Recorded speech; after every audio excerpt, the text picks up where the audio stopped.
Comme vous le savez sûrement, dont je l'ai annoncé dans une ancienne vidéo, la saison 10 de Ninjago a été diffusée ce 20 mai. Mais alors, cette saison 10 est-elle une bonne ou mauvaise saison? On va voir ça dans cette vidéo tout de suite.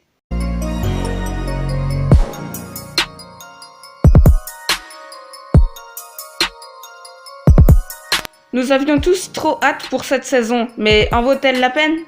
À l'heure où je tourne cette vidéo, je viens de finir de voir la saison 10 sur France 4.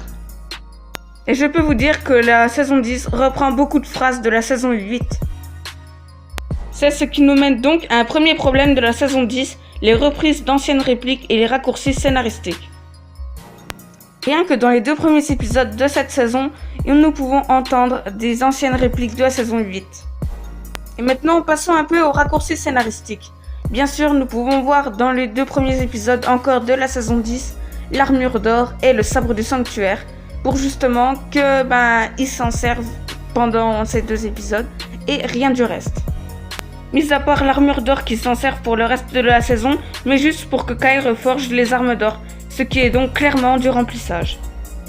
Puisqu'on était en train de parler de remplissage, continuons un peu. Dans le dernier épisode de cette saison, Cole retrouve et reprend son ancienne foreuse de la saison 2. Mais bien sûr, après, elle tombe dans un ravin, ce qui n'a donc servi à rien, encore une fois du remplissage. Et bien sûr, gros problème de raccourci scénaristique, le plus gros de cette saison.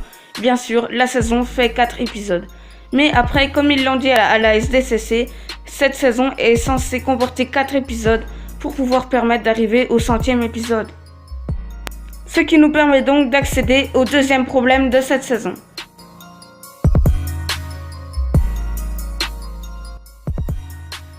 C'est une saison clairement de remplissage. Bien sûr, il y a des nouveaux méchants comme les Oni qui ont été introduits dans cette saison. Mais bon, l'histoire aurait pu s'arrêter à la saison 9 et non à la saison 10. Et puis, en réalité, les Oni ne sont pas nouveaux. On entend parler d'eux dès la saison 8 et on sait à quoi ressemble un Oni dès la saison 9 grâce à Mistake. Ah oui, j'ai oublié de dire un truc, revenons un peu au remplissage. Bien sûr, il a fallu que les ninjas libèrent un nouveau Garmadon. Et oui, c'est clairement du remplissage là. En plus, Garmadon, on se l'est déjà coltiné une paire de saisons. Mais après, je dirais qu'il y a quand même un bon point fort avec le retour de ces personnages dans cette saison. Car nous pouvons voir après le vrai aspect Oni de Garmadon. Bon, il ne sert pas à grand chose puisqu'on ne le voit que quelques minutes.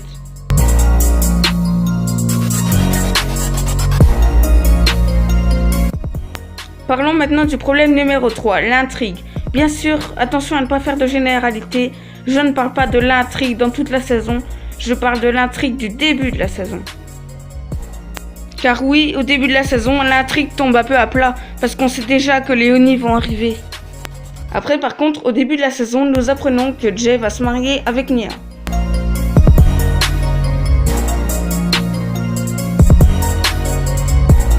Abordons maintenant le dernier problème et ensuite passons aux qualités de cette saison, car oui, elle en a quand même. Beaucoup plus que vous ne le croyez.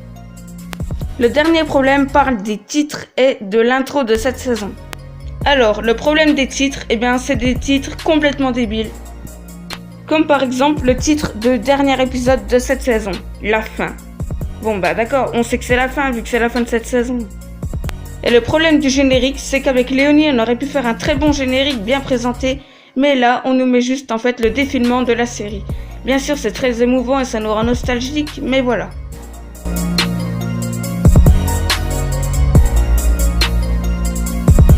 Première qualité que nous l'avons tous remarqué pour ceux qui ont vu la saison, c'est le suspense à la fin des épisodes. Il est super bien tenu et nous met en haleine de voir le prochain. Même ceux qui détestent cette saison peuvent le reconnaître. Certes, les débuts des épisodes sont très mal gérés, surtout celui du premier épisode de la saison, mais les fins sont super bien gérées quand même.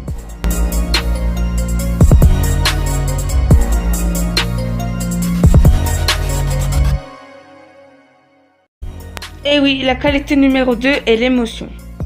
Il faut quand même l'avouer, l'émotion est très présente et bien gérée dans cette saison. Comme par exemple les perpétuelles disputes entre Lloyd et Garmadon. Ou encore le chagrin de Nya à cause de la mort tragique de Cole.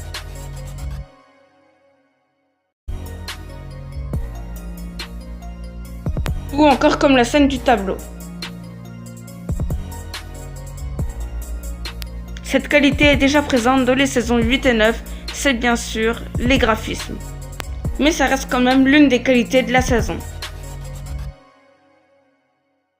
Après tous les défauts que j'ai donnés, vous pensez que je n'aimais pas cette saison? Eh bien, vous vous trompez. J'ai adoré la regarder et c'est devenu l'une de mes préférées.